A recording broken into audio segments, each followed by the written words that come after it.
여러분은 주변에 부업을 하고 있는 사람이 얼마나 있는지 혹시 생각해 보신 적 있으신가요? 저도 부업에 관심이 많아가지고 여기저기서 이제 부업과 관련된 강의를 정말 많이 들었었습니다. 그렇게 스마트 스토어나 뭐 블로그 이런 거 다 포함해가지고 한 2, 3년간 몇백만 원은 썼을 거예요. 그렇게 도전을 많이 했었는데 제 삶은 어떻게 됐을까요?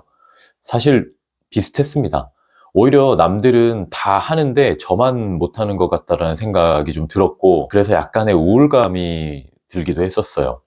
집에 가만히 쉬고 있으면 그냥 괜히 뒤처지는 것 같이 이제 불안하기만 하니까 불안감을 떨치기 위해서 뭔가를 계속 하는 것밖에 정도는 안 되더라고요. 결국에 계좌를 보면 그냥 근로소득만 찍힐 뿐이었죠. 나아지는 거는 없는데 이제 시간만 쓰는 느낌이었어요. 그러다 제가 우연히 풋살장을 하나 운영을 하게 됐거든요. 시작은 제가 취미로 풋살을 하다 보니까 같이 풋살하는 친구들 뭐 아지트도 하나 만들 겸 당연히 돈도 벌어볼 겸, 왜냐면 한 3, 4천원만 원 정도로 작은 돈으로 시작할 수 있는 곳이었어요. 그렇게 풋살장을 시작을 했습니다. 이 회사를 다니면서 제 가게를 무인 가게로 처음으로 부업으로 시작을 해보게 된 거죠. 그런데 처음으로 부업으로서 유의미한 수익을 만들어주는 경험을 했어요. 스마트 스토어나 블로그로는 10,000원도 벌기 힘들었거든요. 물론 잠재력은 엄청나죠, 그런 것들이. 이 가게는 큰 돈이 되는 건 아니지만 운영하자마자 수익이 계속 나오더라고요. 그때부터 계좌가 의미 있게 불어나기 시작했던 것 같습니다. 가게로 이제 번 수익은 아예 쓰지 않고 모았었으니까요. 그러면서 이제 점차 운동시설업, 요식업 이런 걸로 늘려가다가 현재는 다 정리를 하고 운동시설업 하나만 운영을 하고 있습니다. 사실 제가 직접 가지는 않고요. 오토로 운영되는 매장이라고 하죠. 사장이 직접 운영을 하는 형태가 아니라 직원을 고용해서 매니저로 두고 운영을 하는 방식이죠. 직장 다니면서 하기에는 저로서는 어쩔 수 없는 선택이었지만 지금은 오토 운영 매장을 잘 하게 되면서 만족스러운 수익도 얻고 있고요. 제 생활도 많이 변화가 되었습니다. 제가 사실 오토 매장 구축을 위해서 드리고 싶은 얘기가 진짜 너무 많습니다. 제가 직접 겪어보고 제일 중요하다고 생각하는 팁 4가지만 오늘은 정리를 해왔거든요. 이것만 확실히 아셔도 오토 운영 70% 이상은 성공한다고 생각을 합니다. 첫 번째는요, 직원을 고용하려면 결국에는 사장이 일을 할 줄 알아야 한다는 것을 아셔야 합니다. 여러분이 오토 매장이라고 하면 사장이 아무것도 안 하는 것으로 제가 오해하실까봐 이걸 먼저 말씀드리는데요. 오토 매장이라는 거는 말 그대로 내가 직접 손님을 받고 음식을 조리하고 뭐 청소하고 이런 매장 운영의 직접적인 부분만 위탁하는 형태고, 사실 간접적으로 가게를 이제 운영하는 건 여전히 사장의 몫입니다. 그런데 그게 되기 위해서는 적어도 3개월은 진짜 죽었다고 생각하고 가게 나가서 직접 뛰셔야 돼요. 운영하는 이 시스템이나 흐름, 직원들의 역할을 모르면 절대로 직원에게 무엇을 시킬 수가 없습니다. 평가를 할 수도 없고요. 내가 모른 채로 직원을 시킨다는 거는 그냥 탁상 공론밖에는 안 되는 거죠. 머릿속으로 생각을 해보고 직원한테 시키는 거예요. 그러다가 예를 들면 직원이 이건 이래서 안 되고요, 저건 이렇게 해서 이거는 좀 안 되겠는데요 라고 하면 어떻게 하실 건가요? 내가 모르는데 어떻게 하겠어요?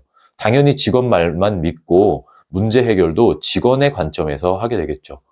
가게 운영을 직원을 위해서 하나요? 가게 운영은 수익을 내기 위해서 하는 겁니다. 그렇게 직원에게 휘둘리게 되는 오토 운영은 어렵게 되는 거죠. 저도 직장인이었잖아요. 그럼 직장인인데 어떻게 가게에 직접 관여를 해서 일을 하냐, 직장인은 안 되는 거네, 이렇게 생각하시는 분들이 분명히 계실 거예요. 저는 이렇게 생각합니다. 결국에 뭐든 성공하려면 되는 방법을 찾아내셔야 되지, 그게 핵심이지 안 되는 방법을 찾아내는 것은 성공의 길은 아닌 것 같아요. 저의 경우 하나의 매장을 예로 들면요, 어머니가 마침 퇴직을 하신 상태셨어요. 그래가지고 어머니가 일을 해주실 수 있으셨기 때문에 매니저로서 일을 봐주셨었고요. 한 3, 4개월 동안은 저도 이제 주말마다 나가서 직접 일을 하고 평일에도 저녁에 이렇게 가기도 하고요. 그러면서 직접 업무를 익혔습니다. 자, 여기까지 말씀드리면 또 이제 우리는 가족 중에 해주실 분이 안 계시기 때문에 나는 안 되겠네, 이렇게 하실 분도 또 계실 것 같은데, 그런 얘기 아닌 거 아시죠? 주변에 잘 찾아보시면 친척이든 친구든 지인이든 안 되면 면접을 봐서 누굴 뽑을 수도 있고요. 될 방법을 찾아보시면 또 나오더라고요. 자, 두 번째로 이제 오토 매장을 구축하는 팁은요, 장사가 아닌 사업의 마인드로 접근을 해야 한다는 겁니다.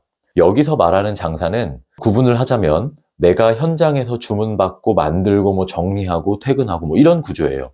반면에 사업이라는 거는요, 모든 것을 누군가 혹은 시스템이 하게 만드는 구조죠. 오토 매장을 만들기 위해서 신경 써야 되는 1순위는 바로 시스템입니다. 사장인 내가 빠졌을 때 발생할 수 있을 만한 문제점들을 수집을 하고 그거를 해결할 시스템이나 인력을 충원을 해야겠죠. 내가 빠져도 돌아갈 수 있는 매장 시스템을 만드는 게 오토 매장의 핵심이에요. 직원이 오늘 나왔는지 안 나왔는지, 재료가 얼마나 남아서 언제 발주를 넣어야 하는지, 하루 매출이 어땠는지, 이런 것들이 체계적으로 관리가 돼야 되고 누가 해야 되고 어떻게 수행되어야 하는지, 이런 것들이 다 시스템입니다. 예를 들면 냉장고에 파가 2통이 남으면 그때 파 10단을 발주를 넣어야 된다. 뭐 이렇게 정했다면 그걸 체크리스트처럼 만들어 놓고 매일 누군가 체크해서 어디 뭐 적어 놓을 수 있도록 만드는 거, 이런 거 다 시스템입니다. 내가 하지 않아도 누군가 체크리스트를 보면서 따라할 수 있도록 만들었으니까요. 또 다른 예를 들면요, 이렇게 생각하시는 분들이 계시더라고요. 발주는 사장의 몫이니까 다른 건 다 시스템화를 했더라도 그것만큼은 사장인 내가 해야겠어 라고 생각하신다면요, 그거는 여전히 저는 장사의 부분이 많이 들어가 있다고 생각해요. 그러니까 믿을 만한 사람을 매니저로 고용을 했다면 발주도 맡길 수 있어야 되고요, 제가 없어도 매니저가 발주를 넣어야 하는 거예요. 혹시 모를 문제가 생길 것 같다면 그것이 발생하지 않도록 미리 장치를 마련하는 것이 사장이 해야 될 일인 겁니다. 예를 들면 뭐 CCTV처럼 발주 넣는 모니터 창을 비추게 만드는 것만 해도 이제 매니저 입장에서는 조심스러워질 수 있기 때문에 그런 것도 시스템인 거죠. 또 직원의 의존도를 낮추는 것도 일종의 시스템입니다. 그래서 저는요, 자동화가 가능하게 만들어주는 기계에 대해서 굉장히 적극적으로 고려를 하는 편입니다. 실제로 운영했던 설렁탕 집도 시스템화를 위해서 직원이 직접 주문받고 넣고 계산했던 기존 방식에서요, 테이블 오더를 활용할 수 있게 시스템을 바꾸었었고요. 사람이 팔을 직접 써는 것도 탕팍이라고 하는 이제 기계로 바꾸어가지고 누가 들어와도 똑같이 팔을 썰어낼 수 있게 만들었습니다. 그럼 직원을 뽑을 때 꼭 칼을 잘 쓰는 분이 아니어도 뽑을 수가 있는 거예요. 이렇게 직원의 의존도를 낮추어서 오토 매장이 가능하게 만드는 방법, 이런 것들도 다 시스템입니다. 이런 게 전부 사실 첫 번째 말씀드렸던 것처럼 사장이 직접 일을 해보지 않았으면 몰랐을 그런 부분들인 거죠. 세 번째 오토 매장 구축하는 팁은요, 매니저를 고용하는 것입니다. 가장 당연하면서도 힘들고 어려운 부분 같아요. 오히려 시스템화를 만드는 것은 귀찮은 일이지만 어렵지는 않거든요. 재밌기까지 해요. 이런 시스템 구축을 하는 것들이 이렇게 바뀌겠구나 예상하면서 만들어내는 것들이 재미있는데, 매니저 고용은 이 오토 운영의 장미꽃 같다고 할까요? 참으로 오토 운영을 아름답게 만들어주지만 또 그만큼 날카로운 가시가 있습니다. 매니저는 오토 매장에 있어서 정말 필요한 존재예요. 중요한 역할을 하기 때문에 개인적으로는 지인 중에 아시는 분이 계시다면 매니저로 고용하시는 것을 추천드리고요. 그렇지 않다면 면접을 봐서 고용을 해야겠죠. 면접을 제가 많이 봤는데 기본적인 부분도 안 지켜지는 분들이 정말로 실제로 많습니다. 시간 약속이나 복장, 손발톱, 냄새, 이런 기본적인 것들만 지켜줘도 저는 일단 50% 이상은 매니저로서 역량이 충분하다고 생각을 해요. 매니저 고용의 핵심은 두 번째 말씀드렸던 시스템과 연결이 되는 건데, 시스템을 통한 직원 의존도를 낮추는 것에서 시작된다고 생각을 합니다. 매니저 역할이 너무 크면 오토 매장 운영이 어려워지거든요. 매니저 역할을 최소화하는 것이 바로 시스템이고요. 그래서 말이 좀 이상하지만 매니저의 역할, 즉 중요도를 조금 줄여줘야지 직원 관리가 쉬워지고 오토 운영이 가능해집니다. 저는 그렇기 때문에 체크리스트를 만드는 것도 굉장히 중요하다고 생각하고, 실제로 저도 이 체크리스트를 통해서 매니저나 직원분들을 관리를 했었습니다.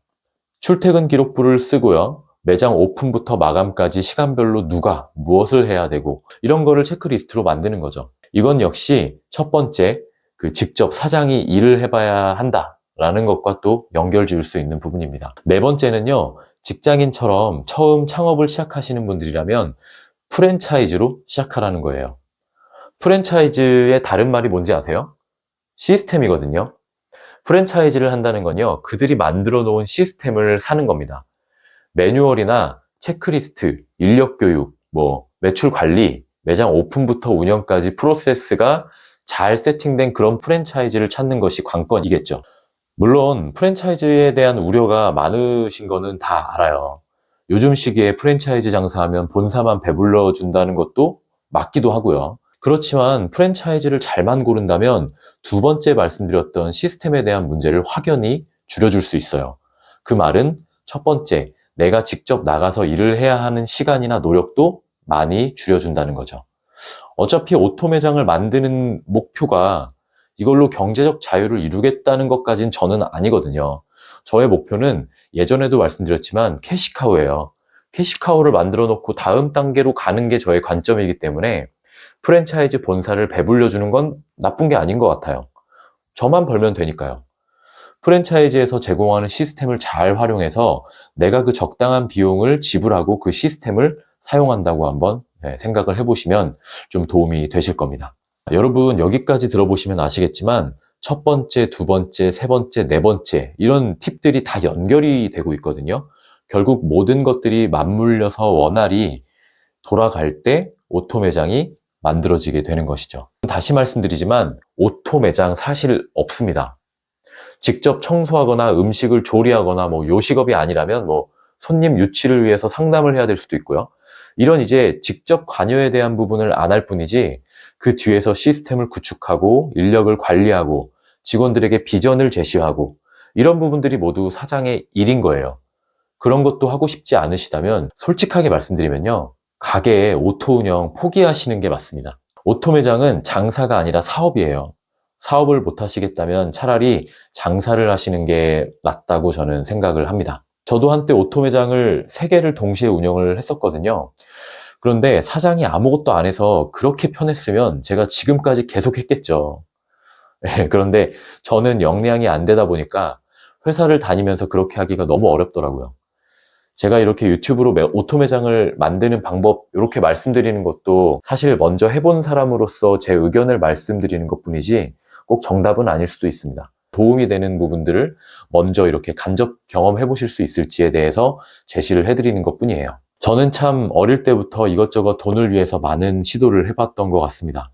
그래도 저에게 유의미하게 수익을 가져다 줬던 것은 제 가게였던 것 같아요. 제가 태생이 게으르다 보니까 눈앞에 당장 수익이 안 보이면 스마트 스토어나 블로그 같은 것들이 잠재력이 굉장히 크지만 저는 잘 못하겠더라고요. 그나마 이제 가게는 게으른 저도 당장 수익이 눈에 보이니까 일을 하게 만들더라고요. 그게 저한테는 정말 큰 기쁨이었어요. 제가 오토 매장 진짜 힘들어요. 이렇게 말씀드려도 또 욕심 있고 능력 있으신 분들은 결국에는 해내실 거라고 믿습니다. 그런 분들에게 제 영상이 도움이 되었으면 해요. 오늘 사실 오토 매장에 대해서 드리고 싶은 얘기들을 다 하지는 못했습니다. 나중에 관심이 많으시다면 또 2탄도 한번 준비를 해볼게요. 그럼 오늘 영상은 여기까지고요. 영상이 유익하셨다면 구독이나 좋아요 눌러주시면 다른 좋은 영상 만드는 데 힘이 될 것 같습니다. 그럼 다음에 또 봬요.